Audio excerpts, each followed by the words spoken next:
Musicians play their instruments.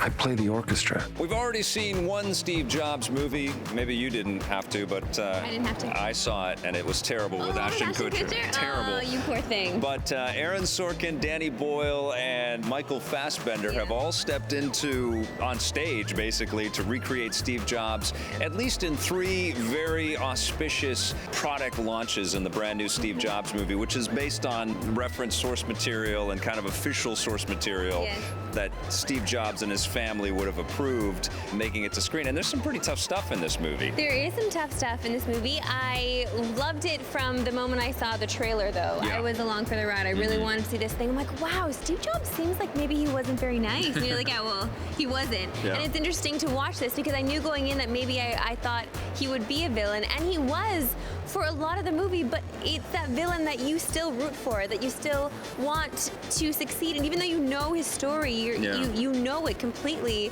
you're still intrigued by this tale because it's everything going on behind the scenes of these 3 big launches. You see how this reminds you of a friendly face? It's warm and it's playful and inviting, and it needs to say hello. Steve Jobs kind of relinquished control after he sold Apple to kind of make it a bigger company. We didn't really sell Apple. He created a much bigger company by bringing aboard John Scully, who had come from Pepsi to turn it into a public company and a much bigger company. And he was kind of more managing the sort of creative direction of everything. And then he got ousted by the board.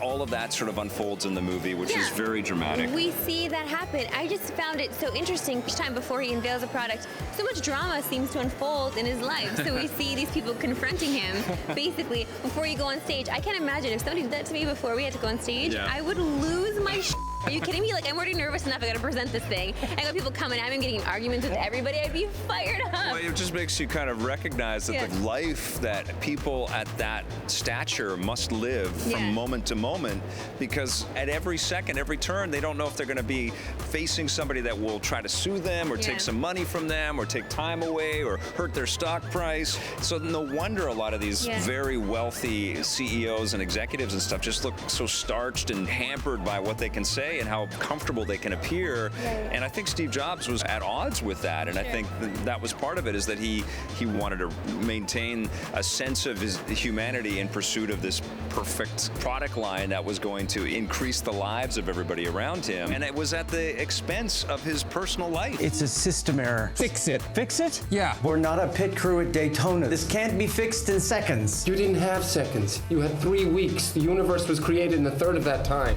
Well, someday you'll have to tell us how you did it. It's fascinating, for sure, and his products have changed the world, and the idea of computers in our pockets and computers for everybody is starting to happen, you know, for a big chunk of our planet, and it's a remarkable transformation that's occurred, much of it due to what this man and his teams have been able to do. So it's fascinating stuff. Listen, this is a great movie. We have to score it up, though. Yeah, I know. We could talk about this subject, this movie. It's a good one. We'll continue on Vic's Basement, for sure. Yeah, for sure. I'm going to give it an 8.5. How about you? Yeah, it's a 9 for me.